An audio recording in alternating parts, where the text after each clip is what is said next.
राम कथा का अर्थ केवल और केवल एक कथा ही नहीं है, कहानी ही नहीं है, बल्कि ये हमारे जीवन का प्रबंधन कैसे होना चाहिए, ये पूरे जीवन का मैनेजमेंट सिखाता है। जैसे जैसे कथा बढ़ेगी, या पूरी कथा केवल राम जी की कथा नहीं है, बल्कि आप पाएंगे कि यह भले त्रेता की घटना क्यों ना हो, लेकिन जीवन की जो समस्याएं तब थी वही आज भी है। ये तो हमारे और आपके जीवन से मिलती जुलती घटना है।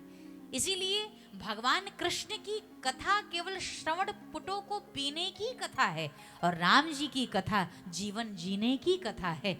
राम ने जो किया उसको करो, कन्हैया ने जो कहा है केवल उसको करो। राम जी ने करके दिखाया है। इसीलिए इस कथा के हर पक्ष से हमें कुछ ना कुछ सीखने को मिलता है। आखिर नारद जैसे संत आए, प्रणाम करना चाहिए संतों को, और प्रणाम करवाया है। अपने बच्चों को संस्कार देने शुरू करें।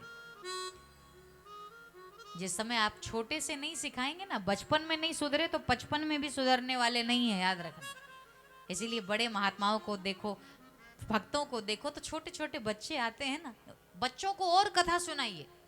मैं जानती हूं कि देवियां कहती हैं कि भैया ये कथा में आएंगे, इनको ले चलेंगे तो डिस्टर्ब कर देंगे, लेकिन 5 वर्ष का बच्चा है, 10 वर्ष का है, मैं तो कहती हूँ दुनिया के सारे संत कथावाचक मना करते हैं कि इनको मत लाना, लेकिन हम तो कहते हैं इनको लेकर जरूर आना, क्योंकि यह मेरा विश्वास है कि जिस पांडाल के नीचे बालक बैठकर कथा सुनते हैं, इस पांडाल के नीचे का बालक जीवन में कभी चांडाल नहीं बन सकता, बुरा नहीं कर सकता। यह अद्भुत होगा। निश्चित रूप से यह कथा उसके भीतर संस्कार के बीज डालेगी। खुद आइए, अपने युवा बेटे बेटियों को लेकर आइए। कथा से जितना युवा जुड़ेगा, इस कथा का और विकास, यह कथा उसके जीवन को सुंदर करेगा। हमारे भारतवर्ष के भी युवाओं का चरित्र सुंदर हो तो भारतवर्ष की ऐसे ही गरिमा बढ़ेगी।